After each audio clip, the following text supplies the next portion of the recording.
Начали кричать, избивать меня по ребрам.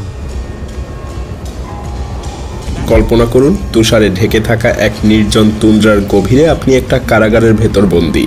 বাইরের হিমেল হাওয়ার হুহু আওয়াজ আর দূর থেকে ধাতব দরজার ঠকঠক শব্দ, পরিবেশটা যেন গা ছমছমে। হ্যাঁ, রাশিয়ার হাড়হিম করা ঠান্ডার মধ্যে প্রত্যন্ত প্রান্তরে এমন কিছু কারাগার আছে যেগুলো ভৌতিক দুর্গকেও যেন হার মানায় এক ভয়ঙ্কর চরম বাস্তবতায়। ব্ল্যাক ডলফিন, পোলার উলফ, পোলার আউল এবং ফায়ার আইল্যান্ড নামগুলো যতটা নাটকীয় শোনায়, এগুলো ঠিক ততটাই বাস্তব এবং মর্মান্তিক। বছরের অধিকাংশ সময় এই দুর্গগুলো চির অন্ধকার আর হাড় কাঁপানো ঠান্ডায় ঢেকে থাকে। শীতকালে তাপমাত্রা -50 ডিগ্রি সেলসিয়াস পর্যন্তও নেমে যায়। এই তীব্র ঠান্ডায় মানুষের নিঃশ্বাস পর্যন্ত জমে যায়। এসব কারাগার একবার যাকে গ্রাস করে বাইরের পৃথিবী তার নামটা পর্যন্ত ভুলে যায়। প্রচণ্ড সৌভাগ্যের ফলে মুক্তি পাওয়া কিছু কয়েদিদের মুখে শোনা যায় কিভাবে সেখানে তাদেরকে ঘন্টার পর ঘন্টা জমাট বাঁধা ঠান্ডায় দাঁড় করিয়ে রাখা হতো। সামান্য নড়াচড়া করলেই বরফ ঠান্ডা পানি ঢেলে শাস্তি দেয়া হতো, আর ছোট ছোট সেলে একাকী রেখে মানসিকভাবে ভেঙে ফেলা হতো। আরও ভয়ঙ্কর ব্যাপার হলো, এখানকার শাস্তি যেমন নির্মম, তেমনি এখানকার কয়েদিদের এক একটা যেন নরপিশাচ, মানুষ খেকো শয়তান। কি ভুলে তাদেরকে এমন দুর্গম ভুতুড়ে নরকে আটকে রাখা হয়েছে? চলুন জেনে নেওয়া যাক রাশিয়ার এই জেলখানাগুলো কেন পৃথিবীর সবথেকে ভয়ঙ্কর কারাগারগুলোর মধ্যে অন্যতম, এবং রাশিয়ার কয়েদিগুলো কেন পৃথিবীর অন্যতম ভয়ঙ্কর কয়েদি হিসেবে কুখ্যাত। রাশিয়া কাজাখস্তান সীমান্তের কাছে অবস্থিত ব্ল্যাক ডলফিন দেশটার অন্যতম প্রাচীন এবং সর্বোচ্চ নিরাপত্তার কারাগার। এখানে প্রায় 700 জন কুখ্যাত অপরাধী আজীবন কারাবন্দী। খুনি, সন্ত্রাসী থেকে নরখাদক পর্যন্ত সব ধরনের লোকই এখানে আছে। নতুন বন্দীদের আসার সাথে সাথেই চোখ বেঁধে ফেলা হয়, যাতে তারা ভেতরের পথঘাট কিছু মনে রাখতে না পারে। এরপর তাদের কোমর থেকে দ্বিগুণ ভাঁজ হয়ে মাথা নিচু করে হাঁটানো হয়। পেছনে হাতকড়া পরানো অবস্থায় এক প্রহরী সেই হাতকড়া উঁচু করে ধরে থাকে। এই অমানবিক ভঙ্গি মূলত বন্দীকে সম্পূর্ণ বিপর্যস্ত এবং বশ মানানোর এক ভয়ানক কৌশল। ব্ল্যাক ডলফিনের বন্দীদের প্রতিদিন ভোর থেকে রাত পর্যন্ত প্রায় 16 ঘন্টা দাঁড়িয়ে থাকতে বাধ্য করা হয়। জাগ্রত অবস্থায় বসা বা শোয়া তো দূরের কথা, দেয়ালে হেলান দেওয়া পর্যন্তও নিষিদ্ধ। প্রহরীরা ঘন ঘন টহল দিয়ে নিশ্চিত করে যেন কেউ এক মুহূর্তের জন্য বিশ্রাম নিতে না পারে। দিনে মাত্র 1.5 ঘন্টা তাদেরকে একটা খাঁচার মতো খোলা প্রাঙ্গণে ব্যায়াম করে গা গরম করার সুযোগ দেয়া হয়। তখনও প্রহরীরা সুযোগ বুঝে তাদের সেলে হানা দিয়ে তল্লাশি চালায়। ভাবছেন এত অমানবিক নির্যাতন কেন? কারণ এই কারাগারে আসল ভয় লুকিয়ে আছে এর ভেতরে থাকা বন্দীদের মধ্যেই। উদাহরণ হিসেবে ধরা যাক এক নরখাদক কয়েদির কথা, ভ্লাদিমির নিকোলায়েভ। ভ্লাদিমির নিকোলায়েভ নামের এই সিরিয়াল কিলার তার শিকারকে হত্যা করে টুকরো টুকরো করে মাংস রান্না করে খেয়েছিল। আরও বিভৎস ব্যাপার হলো, সেই মানব মাংস নিজের পরিবারের খাবারের সঙ্গে মিশিয়েও সে খাওয়ায়, এবং শেষ পর্যন্ত সেই মাংস সে স্থানীয় বাজারেও বিক্রি পর্যন্ত করেছিল। আর তাই বলাই যায়, এমন এক মনুষ্যভোজী ঘাতকদের জন্য এই কারাগারগুলোই যেন তাদেরই পাপের ফল। এবার চলুন আরও উত্তরে মেরুবৃত্তের কাছাকাছি পোলার উলফ কারাগারে যাওয়া যাক। অফিসিয়াল নাম IK-3 হলেও এর অবস্থান এতটা দূরবর্তী এবং নিষ্ঠুর পরিবেশে যে বন্দিরা একে পোলার উলফ নামে ডাকে। সাইবেরিয়ার এক বরফাচ্ছন্ন প্রত্যন্ত স্থানে অবস্থিত এই কারাগারে বছরের অধিকাংশ সময়ই সূর্যের দেখা মেলে না। তাপমাত্রা শীতকালে -40 ডিগ্রি সেলসিয়াসের নিচে নেমে যায়। আর এই জায়গায় কঠোর শাস্তি মানেই যেন প্রকৃতির নিষ্ঠুরতাকে বন্দির বিরুদ্ধে ব্যবহার করা। পাতলা পোশাকে 30 থেকে 40 মিনিট ধরে খোলা আঙিনায় একদম স্থির করে দাঁড় করিয়ে রাখা হয়। এতটুকু নড়লেই সাথে সাথে পাহারাদাররা বরফ ঠান্ডা পানি ছিটিয়ে পুরো দলকে ভিজিয়ে দেয়।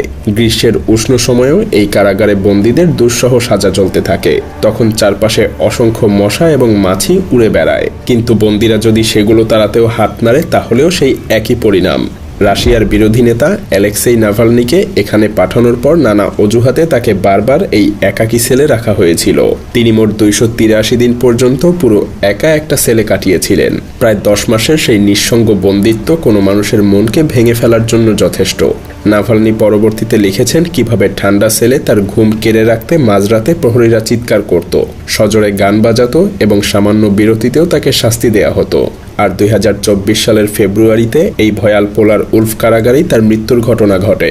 এই জেলে বন্দীদের মানসিকভাবে ভাঙতে তাদের মধ্যে গভীর অবিশ্বাস এবং ভীতির পরিবেশ সবসময় সৃষ্টি করে রাখা হয়। ফলে এখানকার কেউই কারোর উপর বিশ্বাস করতে পারে না। বহু বন্দী এখান থেকে বেরিয়ে চরম মাত্রার মানসিক আঘাতে ভুগতে থাকেন। হার্প এলাকার কাছাকাছি অবস্থিত আরেক ভয়ঙ্কর কারাগার পোলার আউল। এটা আজীবন দণ্ডপ্রাপ্ত সবচেয়ে ভয়ঙ্কর অপরাধীদের জন্য নির্ধারিত বিশেষ 7টা কারাগারের মধ্যে একটা। বছরের পর বছর সূর্যের আলো না দেখা এবং বরফে ঢাকা এই অতি দূরবর্তী কারাগার থেকে পালানো প্রায় অসম্ভব। প্রকৃতি এখানে বন্দির আরেক শত্রু। পোলার আউলের বন্দীদের অবস্থা পোলার উলফের চেয়ে কোনো অংশে কম না। শীতল অন্ধকার প্রকোষ্ঠগুলিকে কেউ কেউ আত্মার কফিন বলে থাকে। প্রচণ্ড ঠান্ডা থেকে বাঁচার উপায় নেই বললেই চলে।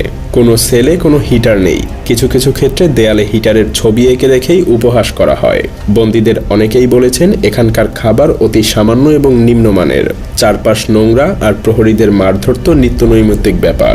বেশ কিছু সাবেক কয়েদি পোলার আউল থেকে মুক্তি পেয়ে ভেতরে ঘটে যাওয়া অকথ্য নির্যাতনের বর্ণনা দিয়েছেন। Многие между собой начали кричать, избивать меня по ребрам, по почкам, по голове, ногами. ঠান্ডায় উলঙ্গ করে রাখা, বিদ্যুৎস্পৃষ্ট করা, নির্মমভাবে পেটানো, এমনকি যৌন নিপীড়ন পর্যন্ত চালানো হয় এখানে।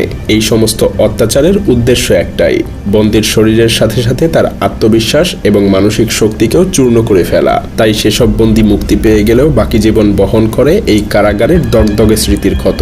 পোলার আউলে রয়েছে রাশিয়ার ইতিহাসের নৃশংসতম অপরাধীরাও। ভেতরে সিরিয়াল কিলার থেকে সন্ত্রাসবাদী সবাই মৃত্যুর দিন গুনছে। সবশেষে রয়েছে এমন এক কারাগার যাকে অনেকে রাশিয়ার আলকাত্রাজ বলে ডাকেন।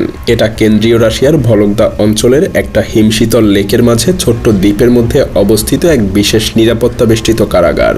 চারপাশে জমাট বরফের পানি, উপরে সাদা পাথরের পুরু প্রাচীর ঘিরে কাঁটাতারের বেড়ি আর সশস্ত্র পাহারা মিলিয়ে যেন ফায়ার আইল্যান্ড এক দুর্ভেদ্য দুর্গ, যেখান থেকে পালানোর চিন্তা করাও বৃথা। শীতকালে রোদটা বরফে ঢেকে গেলে দ্বীপের চারদিকে কড়া নজরদারি থাকে। প্রায় 2 শতাধিক দাগি কয়েদি এই ছোট্ট দ্বীপে বন্দী। প্রতিটা সেলে 2 জনের জায়গায় 3 থেকে 4 জন পর্যন্ত গাদাগাদি করে থাকতে হয়। শৌচাগার বলতে গেলে একটা বালতি মাত্র, যার দুর্গন্ধ সারাক্ষণ বাতাসে ভেসে বেড়ায়। মানবাধিকার সংস্থাগুলো বহুবার এই কারাগারের অমানবিক পরিস্থিতির তীব্র নিন্দা জানিয়েছে। একে আধুনিক যুগের উপযোগী তো নয়, বরং বন্দীদের জন্য কার্যত নরক বলে আখ্যা দিয়েছে। ফায়ার আইল্যান্ডের সবথেকে ভয়ঙ্কর দিক, এখানে যাদেরকে বন্দী করে রাখা হয়েছে তাদের কথাতেই অনেকটা আঁচ করা যায়। উদাহরণ হিসেবে আন্দ্রেই গোলোভাচ নামের এক সিরিয়াল কিলারের কথাই বলা যায়। 1996 থেকে 2000 সালের মধ্যে মাত্র 4 বছরে এই ম্যানিয়াক অন্তত 14 জন মানুষকে হত্যা করেছে। এক ঘটনায় এক তরুণী ওয়েট্রেসকে শতাধিকবার ছুরি মেরে নিষ্ঠুরভাবে খুন করে সে। আইনের ফাঁক গলে কিছুদিন পালালেও 2000 সালে ধরা পড়ে এবং এখন ফায়ার আইল্যান্ডে চিরকালের জন্য বন্দী হয়ে আছে। ভাবুন, এক এমন নৃশংস হত্যাকারী আপনার পাশের সেলে আছে। হ্যাঁ, অনেক নিরপরাধ ভুলভাবে ফেঁসে যাওয়া কয়েদিদের ফায়ার আইল্যান্ডের প্রতিটা রাত ঠিক এমন ভয়ের মধ্যে দিয়েই কাটে।